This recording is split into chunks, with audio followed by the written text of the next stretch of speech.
Welcome to our channel MK classes. आज हम general competition का मिसलेनियस चैप्टर यानी कि मिसलेनियस क्वेश्चन के बारे में डिस्कस करेंगे। पहला वीडियो प्रोवाइड किया जा चुका है, दूसरा वीडियो ये है। दूसरा वीडियो का क्वेश्चन दिया हुआ है, जैसे 4 क्वेश्चन हम बता चुके हैं, 4 क्वेश्चन हो चुका है। यानी 5 नंबर का क्वेश्चन होगा, 6 क्वेश्चन होगा, 7 होगा क्वेश्चन। यानी कि 5 नंबर का क्वेश्चन जो कर रहा है, यानी कि 5 लगातार सम संख्या दिया हुआ A B C D E, 5 लगातार क्या दिया हुआ है, सम संख्या दिया हुआ। यदि A तथा B का योग दिया हुआ है 162, A और B का योग कितना दिया हुआ है, 162 दिया हुआ है। A और B का योग दिया हुआ है 162। तो सबसे पहला काम हम क्या करेंगे, A और B का औसत निकाल लेंगे। तो A और तथा B का औसत तथा B का औसत, A तथा B का क्या निकाल लेंगे, औसत निकाल लेंगे। औसत बराबर क्या होता है, योग में संख्या से भागा, कुल संख्या से भागा दे देते हैं। यानी कुल संख्या 2 को संख्या भागा दे दी, ये 80 नंबर 81 हो गया, 81 हो गया। अब 5 को सम संख्या में लिख लेंगे आराम से।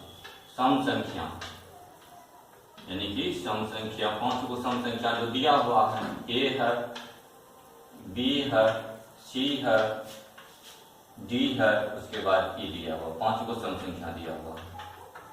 A B का औसत यानी कि यदि 5 को, और A B का औसत क्या हुआ, A और B के बीच वाला बीच में होगा, यानी कि 81 कहाँ पे होगा, 81 हो जाएगा, यहाँ पे हो जाएगा 81 हो जाएगा यहाँ पे। इससे पहले वाला सम संख्या कितना होगा, इससे पहले वाला सम संख्या हो जाएगा 80, इसके बाद वाला सम संख्या हो जाएगा 82, इसके बाद वाला सम संख्या हो जाएगा 84, इसके बाद वाला हो जाएगा 86, उसके बाद वाला सम संख्या हो जाएगा 88।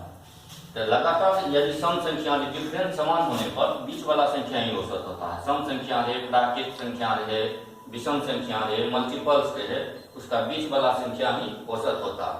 तो बीच वाला संख्या ये क्या हो गया, सभी संख्या, सभी सम संख्या का कौन चीज हो गया, औसत हो गया। तो कुल योग निकालने के लिए हम लोग क्या करते हैं, योग निकालने के लिए औसत गुना कुल संख्या कर देते हैं। तो औसत हो गया कितना, 84 हो गया। 84 को कितना से मल्टीप्लाई कर देंगे, 5 को नंबर दिया हुआ 1 2 3 4 5, तो 5 से मल्टीप्लाई कर देंगे। 5 से मल्टीप्लाई कर लेंगे तो 4 पंचे 20 हो गया, 8 पंचा 40 तो 42, 420 हो गया। यही हो गया आंसर। अब अगला क्वेश्चन दिया हुआ है, राम की आयु उसके पुत्र की आयु की तिगुनी है। यानी कि उसका पुत्र का जितना आयु है उससे 3 गुना है राम का आयु। पिता की आयु की 2/5 है, यानी कि जितना पिता की आयु है उसका 2/5 भाग जो है राम की आयु है। इन तीनों की औसत आयु 46 वर्ष दिया हुआ है। यानी कि राम, उनका पुत्र और उनके पिता का औसत आयु 46 वर्ष है। तो मांग रहा राम तथा उसके पिता की आयु में कितना का अंतर हो। तो सबसे पहले हम लिख देंगे, राम दिया हुआ है तो राम लिख दिए, राम के पुत्र लिख दिए, इस साइड राम का पिता लिख देते हैं, राम का पिता हो गया ये। उसके बाद लिख देते हैं राम का, इस साइड लिख देते हैं पुत्र। राम की आयु, राम के पुत्र की आयु कितनी गुनी है, यानी कि इसको x लेट कर लेंगे, मान लेंगे कि कितना होगा, इसका 3 गुना होगा, 3x हो जाएगा। राम के पिता की आयु है, राम की आयु, राम के पिता की आयु का 2/5 है। कौन है, राम की आयु है 2/5 गुना इससे। तो राम के पिता की आयु कितना हो जाएगा, 5/2 गुना हो जाएगा। यानी कि राम की आयु कितना हो जाएगा, 5/2 गुना। यानी कि राम की आयु यदि राम के पिता की आयु के आधा है, ऑटोमेटिक है, राम के पिता की आयु कितना हो जाएगा, 2 गुना हो जाएगा। 2/5 गुना कौन है, ये है। तो पिता की आयु कितना हो जाएगा, उल्टा करके गुना कर देंगे, 5/2 गुना हो जाएगा। इसको रेशियो में हम लिख लेते हैं। रेशियो में जो बच्चा में आता है, नीचे में जब आता है तो नीचे वाला को हटाने के लिए क्या करते हैं, वही नंबर से सबको मल्टीप्लाई कर देते हैं। यानी कि पहला को 2 से मल्टीप्लाई करेंगे, 2 कट जाएगा, कितना बचेगा, 15x बच जाएगा। ये कितना बचेगा, 6x हो जाएगा। ये कितना हो जाएगा, 2x हो जाएगा। सबको 2 से मल्टीप्लाई करेंगे, 6x 2x, ये कितना हो जाएगा, 2 कट जाएगा। इसका औसत, तीनों का औसत आयु कितना, 46 वर्ष दिया। तो औसत आयु बराबर क्या होता है, तो औसत आयु बराबर होता है, यानी कि औसत बराबर जैसे हम निकालते हैं तो औसत क्या होता है, कुल संख्या का योग बटे कुल संख्या। तो राम के पिता की आयु 15x, राम की आयु 6x, राम के पुत्र की आयु 2x, यानी कि 3 गो है। व्यक्ति 3 से डिवाइड कर देंगे। ये आप लोग को गिवन दिया हुआ है, कितना दिया हुआ 46 दिया हुआ। सबको ऐड करने जोड़ने पर कितना प्राप्त होता है 23। यदि जोड़ेंगे अब 3 x हो गया 46 हो गया, यानी कि इसको इससे जब कटाएंगे तो यहाँ पे 2 हो जाएगा, नीचे में 3 है x इक्वल टू कितना हो जाएगा, x इक्वल टू हो गया आपको 3 multiply 2 equal to 6। If then x का मान हमको 6 तो यहाँ पे निकल गया है। अब क्या मांग रहा है, राम की आयु और पिता की आयु का डिफरेंस मांग रहा है। ये दोनों के बीच का डिफरेंस, दोनों के बीच का डिफरेंस कितना का है, इसका है 15x, इसका है 6x। डिफरेंस बराबर क्या हो जाएगा 15x माइनस यानी कि 6x इजिकल टू कितना हो जाएगा 9x हो जाएगा। इजिकल टू कितना हो जाएगा, ये मांग रहा 9x इजिकल टू क्या हो जाएगा 9 मल्टीप्लाई x का मान 6 आया, x का मान 6 आया, नछा के 54 यानी कि 54 वर्ष हो गया आंसर। अब आगे का क्वेश्चन दिया हुआ है, एक फल बेचने वाला है। एक फल विक्रेता कुल सेबों की संख्या का आधा तथा एक से पहले ग्राहक को देता है, और जब दूसरा ग्राहक आता है तो जितना उसके पास फिर सेब बचता है तो उसका 1/3 और एक सेब दूसरा ग्राहक को दे देता है। और फिर उसके बाद तीसरा ग्राहक आता है तो तीसरे ग्राहक को कितना दे देता है, यानी कि 1/5 भाग, जितना सेब उसके बाद बच गया है रह गया है उसका 1/5 और एक सेब तीसरे ग्राहक को दे देता है। उसके बाद उसके पास 3 सेब बचता है, तो मांग रहा है उसके पास शुरू में प्रारंभ में कितना सेब था, हमको निकालना शुरू में उसके पास कितना सेब था। इस टाइप के क्वेश्चन को लिए कंपटीशन का क्वेश्चन, बहुत सारा क्वेश्चन ऑप्शन से ही सॉल्व होता है। कंपटीशन में बहुत सारा क्वेश्चन तो हम लोग ऑप्शन के अनुसार ही सॉल्व करते हैं।